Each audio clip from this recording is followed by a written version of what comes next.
इंसान को दुनिया की तमाम दौलत ही क्यों ना मिल जाए, पर फिर भी कभी उसका शौक नहीं पूरा हो पाता है। आज की कहानी में एक महिला अपने शौक को पूरा करने के लिए ऐसे सफर पर निकल पड़ती है कि जिस वजह से दो लोगों की मौत ही नहीं हो जाती है, बल्कि उसके बाद कई लोगों की जिंदगियां भी बर्बाद हो जाती है।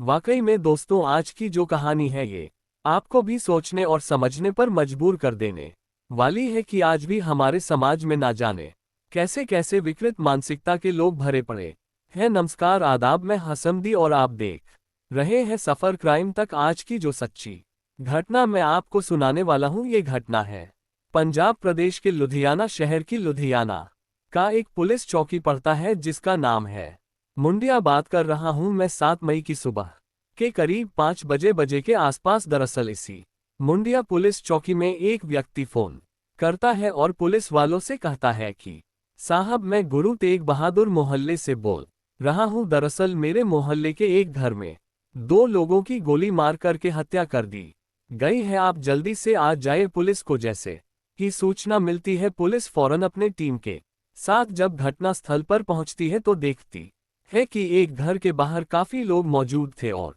वहां पर एक महिला जो चीख चक करके रो रही थी। पुलिस जब घर के अंदर एंट्री करती है तो देखती है कि घर के ग्राउंड फ्लोर के एक कमरे में एक व्यक्ति का डेड बॉडी पड़ा था, और जब सेकंड फ्लोर पर जाती है तो देखती है कि सेकंड फ्लोर के भी कमरे में एक व्यक्ति का डेड बॉडी पड़ा था। दरअसल दोनों मरने वाले व्यक्ति की उम्र लगभग 26 से 28 साल के आसपास थी। पुलिस जब डेड बॉडी को चेक करती है तो मालूम चलता है कि दोनों के शरीर पर एक एक गोलियां मारी गई है। पुलिस जब घटनास्थल की मुआयना करती है तो सेकंड फ्लोर के कमरे में जिस व्यक्ति का डेड बॉडी पड़ा था वहां पर 4 शराब की बोतल और 4 गिलास भी पड़ा हुआ था, जिसे देख करके पुलिस अंदाजा लगाती है कि शायद इन दोनों की हत्या जिसने भी किया होगा जरूर इनके कोई जानने वाला होगा। पुलिस जब उस डेड बॉडी के बारे में उस रोती हुई महिला से पूछताछ करती है तो महिला रोते हुए पुलिस वालों से कहती है कि साहब, मेरा नाम प्रीति है। दरअसल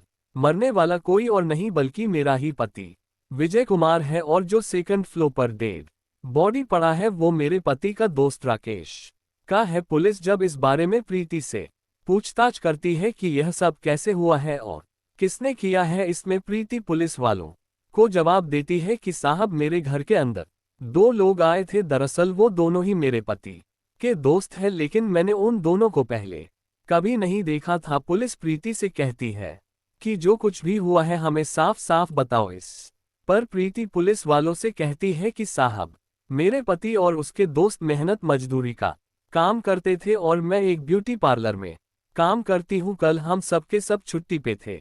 शाम के करीब 4 बजे के आसपास मेरे पति ने मुझसे बोला कि तुम अपने सहेली के घर चली जाओ क्योंकि मेरे 2 दोस्त आ रहे हैं, उनसे मुझे कुछ जरूरी बातचीत करनी है। जब 4 बजे के आसपास मैं अपनी सहेली के पास जा रही थी, मेरे पति और उसके दोस्त भी मेरे साथ ही घर से बाहर निकले और चौराहे से जाकर अपने दोनों दोस्तों को घर पे लेकर के आए। लेकिन शाम के करीब 7 बजे के आसपास जब मैं वापस अपने घर पे आई तो देखी कि ऊपर के कमरे में चारों बैठ करके एक दूसरे से बातचीत कर रहे थे और शराब भी पी रहे थे। जब मैं ऊपर कमरे में गई तो मैं अपने पति के दोनों दोस्तों को भी देखी, लेकिन इससे पहले मैंने उन दोनों को कभी देखा नहीं था। जब सेकंड फ्लोर पर गई, मेरे पति ने मुझे देखा तो मुझसे बोला कि जाकर के तुम खाने की तैयारी करो क्योंकि मेरे दोनों दोस्त आज रात को यहीं पर ठहर। मैं नीचे आ गई खाना बनाए। रात्रि के करीब 11 बजे के आसपास सबके सब एक साथ ही बैठ करके खाना खाए। खाना खाने के बाद मेरे पति और मैं नीचे ग्राउंड फ्लोर के कमरे में सो गए और उनके तीनों दोस्त सेकंड फ्लोर के कमरे में सो गए।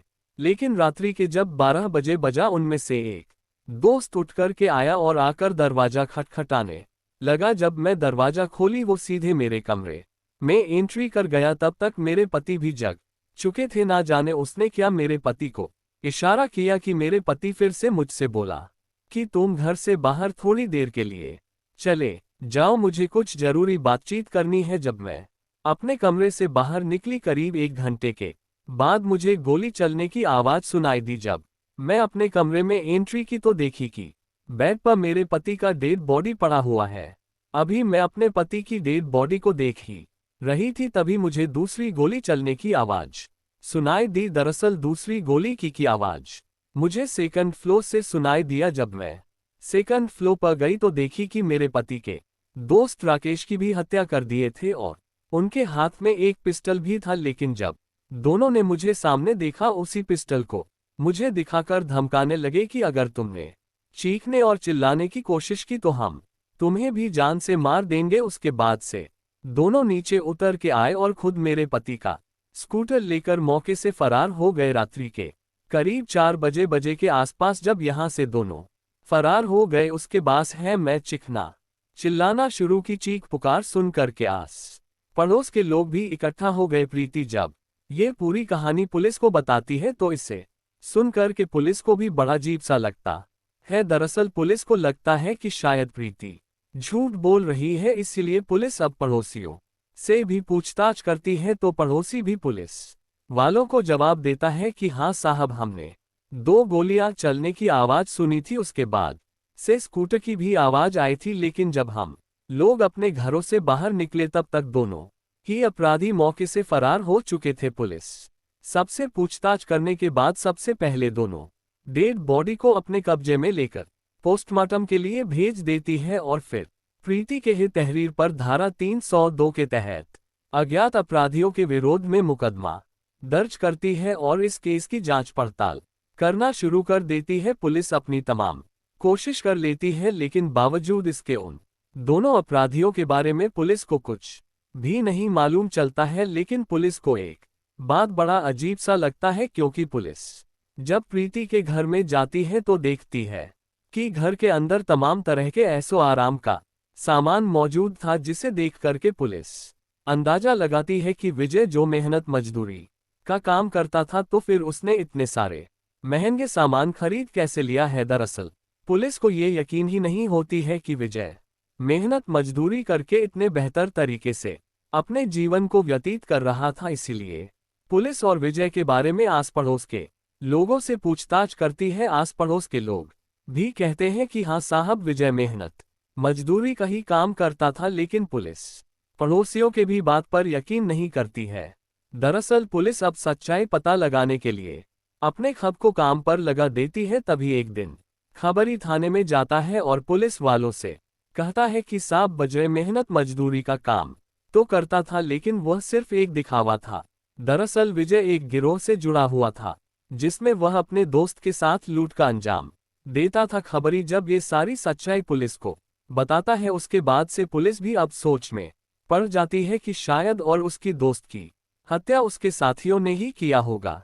इसीलिए पुलिस फिर से प्रीति के घर पर जाती है और उससे पूछताछ करती है। लेकिन प्रीति पुलिस वालों को एक ही जवाब देती है कि साहब, जो मेरे पति के दोनों दोस्त घर पे आए थे, उन दोनों को मैंने पहले कभी नहीं देखा था। पुलिस जब प्रीति के पति की सारी सच्चाई उसे बताती है, प्रीति इस बात को भी मानने के लिए तैयार नहीं होती है। काफी जांच पड़ताल करने के बाद आखिरकार पुलिस इस नतीजे पर पहुंचती है कि जो भी अपराधी विजय के घर में आए थे, आखिरकार उन्होंने विजय और उसकी दोस्त की ही क्यों हत्या किया था, उसकी पत्नी को क्यों नहीं मारा। दरअसल पुलिस जब प्रीति के बारे में पड़ोसियों से पूछताछ करती है तो पुलिस को मालूम चलता है कि प्रीति का उसके पति के साथ आए दिन हर रोज झगड़े तकरार हो रहा था। पड़ोसी जैसे इस तरह की बातें कहते हैं। उसके बाद से पुलिस पड़ोसियों के ही तहरीर पे प्रीति को हिरासत में ले लेती है और फिर प्रीति से उसके पति और उसके दोस्त की हत्या के बारे में शक्ति से पूछताछ करती है। लेकिन पुलिस जब अपना शक्ति दिखाना शुरू करती है, उसके बाद से प्रीति भी अब पुलिस वालों के ही ऊपर इल्जाम लगाते हुए कहती है कि एक तो मेरे ही पति की हत्या हुई है और आप लोग जब अपराधियों को नहीं पकड़ पाए तो मुझे ही झूठे इस केस में फंसाने की कोशिश कर रहे हैं। लेकिन पुलिस प्रीति के बातों पर यकीन नहीं करती है, बल्कि उसके बाद से पुलिस प्रीति को लेडी कांस्टेबल के हवाले कर देती है। लेडी कांस्टेबल जब प्रीति की बुरी तरीके से पिटाई करना शुरू करती है, आखिरकार प्रीति मजबूर होकर अपनी सच्चाई कबूल कर लेती है। लेकिन प्रीति जब इस हत्या की पूरी कहानी बताती है तो वाकई में इसे सुनने के बाद खुद पुलिस भी कुछ देर तक प्रीति के तरफ देखते ही रह जाती है। दरअसल प्रीति जो मूल रूप से हरियाणा प्रदेश के करनाल शहर की रहने वाली है प्रीति के परिवार में उसके माता पिता के अलावा एक बड़ा भाई है जिसका नाम है जोगा सिंह। दरअसल प्रीति और जोगा सिंह को बचपन से ही पढ़ाई में अपना मन नहीं लगता है, इसलिए अपनी पढ़ाई छोड़ देते हैं और फिर अपने शौक को पूरा करने के लिए छोटी मोटी चोरियां करनी शुरू कर देते हैं। हालांकि भाई और बहन जब इस रास्ते पर उतरते हैं, इस बात की जानकारी प्रीति के माता पिता को भी मालूम चल जाता है। प्रीति के माता पिता अपने दोनों बच्चों को सही रास्ते पर लाने की तमाम कोशिश करते हैं, लेकिन तब तक काफी देर हो चुकी थी। दरअसल प्रीति और उसका भाई दोनों मिलकर के लोगों को लूटना ही नहीं शुरू करते हैं, बल्कि एक दिन जोगा सिंह के हाथों एक व्यक्ति की हत्या हो जाती है, जिसकी वजह से जोगा सिंह जेल चला जाता है। जोगा सिंह जब जेल चला जाता है तो उसकी पैरवी करने के लिए उसके माता पिता भी सामने नहीं आते हैं, बल्कि खुद प्रीति अपने भाई से मिलने के लिए अक्सर जेल में जाती है। प्रीति जब बार बार अपने भाई से मुलाकात करने के लिए जेल में जाती है तो वहीं पे एक दिन प्रीति की मुलाकात विजय कुमार से होती है। दरअसल विजय का दोस्त राकेश भी उसी जेल में था। विजय भी अक्सर अपने दोस्त से मिलने के लिए आता था। दोनों की जब पहली बार मुलाकात होती है, प्रीति पहली बार में विजय को पसंद कर लेती है। उसके बाद से विजय जब प्रीति से पूछताछ करता है तो प्रीति भी अपनी सारी सच्चाई विजय से बता देती है कि मेरा भाई जोगा सिंह इसी जेल में बंद है। दरअसल विजय और राकेश भी एक गिरोह से जुड़े हुए थे जिसके सरगना का नाम है सुरजीत। जब प्रीति अपनी पूरी कहानी बता देती, उसके बाद से विजय अब प्रीति की मदद करने लगता है और उसके ऊपर ढेरों सारे पैसे भी खर्च करता है और आखिरकार अपनी कोशिश करने के बाद अपने दोस्त के साथ साथ प्रीति के भाई जोगा सिंह को भी बेल पर रिहा करवा देता है। जोगा सिंह जब बेल पर रिहा हो जाता है, उसके बाद से प्रीति और विजय बाहर एक दूसरे से मुलाकात करने लगते हैं और बार बार जब मुलाकात होती है दोनों एक दूसरे के इतने करीब आ जाते हैं कि आखिरकार एक दिन प्रीति अपने भाई और परिवार वालों को बिना बताए ही विजय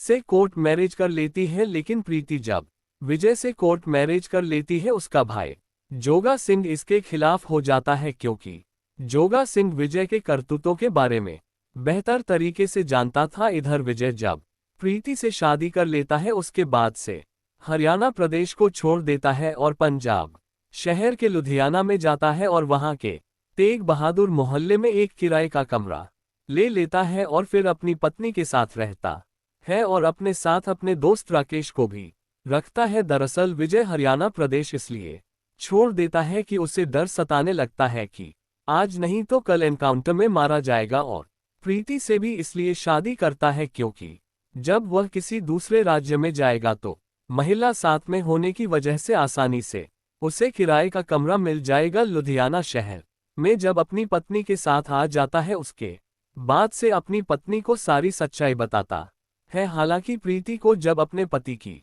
सच्चाई मालूम चलता है, प्रीति भी इसका विरोध नहीं करती है, क्योंकि विजय उसके तमाम शौक को पूरा कर रहा था। लुधियाना शहर में आकर जब रहने लगते हैं, उसके बाद से विजय और उसके दोस्त मेहनत मजदूरी का काम करने लगते हैं ताकि लोगों का उन दोनों के ऊपर कोई शक ना जाए। समय बेहतर तरीके से गुजरने लगता है, पर एक दिन विजय जब दोपहर के वक्त अपने घर पर पहुंचता है तो देखता है कि उसकी पत्नी उसके दोस्त राकेश से हंस करके बातें कर रही थी, जिसे देख करके विजय के अंदर अब पैदा हो जाता है। दरअसल विजय को लगता है कि उसकी पत्नी का उसी के दोस्त के साथ अफेयर चल रहा है। इस बारे में जब अपनी पत्नी से पूछता करता है तो प्रीति भी अपने पति को समझाते हुए कहती है कि मेरा तुम्हारे दोस्त के साथ कोई अफेयर नहीं चल रहा है। लेकिन विजय इस बात को मानने के लिए तैयार नहीं होता है और फिर इसी बात को लेकर पति और पत्नी के बीच में छक तकरार शुरू हो जाता है। बात यहाँ तक आगे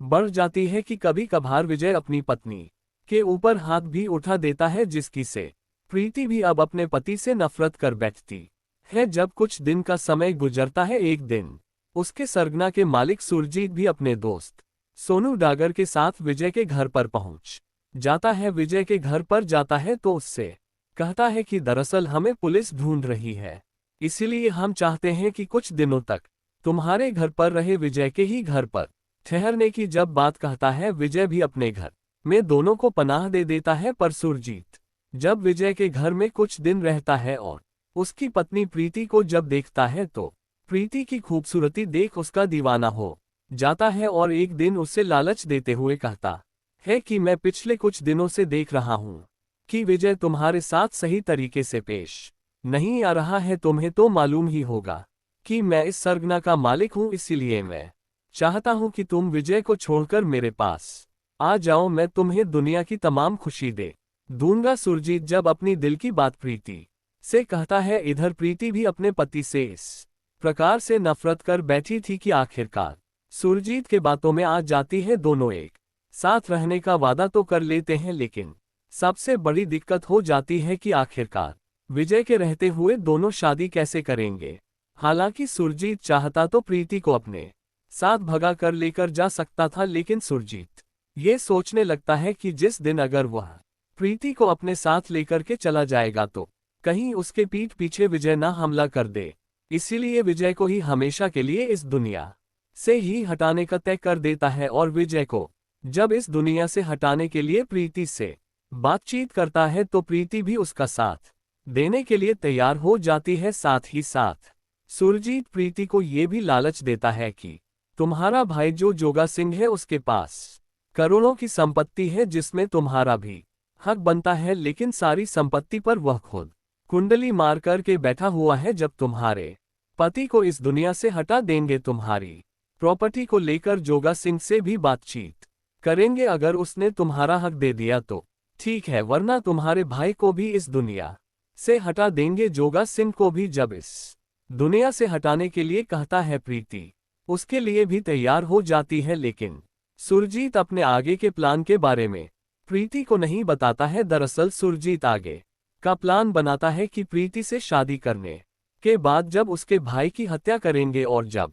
सारी प्रॉपर्टी प्रीति को मिल जाएगी, उसके बाद है प्रीति की भी हत्या करने के बाद सारी प्रॉपर्टी पर कब्जा कर लेंगे। सारी प्लानिंग बनाने के बाद वहां से सुरजीत एक दिन अपने दोस्त सोनू डागर के साथ वापस चला जाता है और जब कुछ दिन का समय गुजरता है, एक दिन अपने षड्यंत्र के तहत ही विजय के नंबर पे फोन करता है और कहता है कि मैं और सोनू कुछ दिनों के लिए फिर से तुम्हारे घर पे आना चाहते हैं। दोबारा फिर से विजय के घर पे आने के लिए जब कहता है, विजय इसके लिए भी तैयार हो जाता है और 6 मई को सुरजीत जब अपने दोस्त सोनू के साथ लुधियाना में पहुंचता है, इससे पहले ही विजय अपनी पत्नी से कह देता है कि तुम अपनी सहेली के पास चली जाओ, क्योंकि दोनों मेरे दोस्त आ रहे हैं, उनसे मुझे कुछ जरूरी बातचीत करनी है। प्रीति अपनी सहेली के घर चली तो जाती है, लेकिन शाम के करीब 7 बजे के आसपास वापस जब अपने घर पे जाती है और जब अपने सामने सुरजीत और उसके दोस्त